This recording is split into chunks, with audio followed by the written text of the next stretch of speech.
Hi, my name is Ranger Shannon Davis, and I'm here at Gunpowder Falls State Park in Chase, Maryland. Since you can't come visit us right now, we thought we'd bring the park to you in a Maryland Park Service virtual ranger experience. Today I'd like to tell you about one of my favorite native plants, golden ragwort, also known as Pacra aurea. It's such a versatile plant, you can easily incorporate it into your garden, and adding this perennial wildflower will not only help our pollinators and birds, but also save you time and money. The best way to help our native pollinators and birds is to incorporate native plants such as this into your landscape. Birds need thousands of caterpillars to produce one clutch of young, and caterpillars prefer native plants.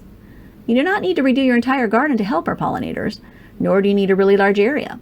Adding just one native plant at a time will help. In this small garden bed behind the Hammerman Concessions building, I planted 2 golden ragwort plants 2 years ago, along with some other native plants. You can see that the golden ragwort has begun to spread and fill in nicely. Soon the plants will spread even more, and it'll keep the weeds down while providing for our pollinators. Golden ragwort is one of my favorite plants. Now, this is not to be confused with ragweed, which causes allergies. Totally different plant. This plant is semi-evergreen, and it grows in sun or shade. The shiny green leaves grow low to the ground, and it makes a nice ground cover. It has pretty yellow flowers that bloom on top 2-foot-high stalks from spring to early summer. On top of all these great qualities, it's deer resistant and can compete with invasive plants such as English ivy and garlic mustard. Now that's a tough plant.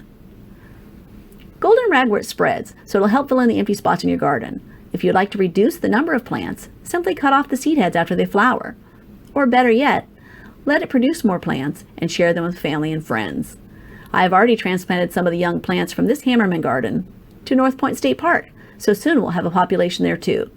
This is an easy plant to start from seed, so I would encourage you to share some seeds with your family and friends. Thank you for joining me on a Maryland Park Service virtual ranger experience, and I hope you'll join us again soon.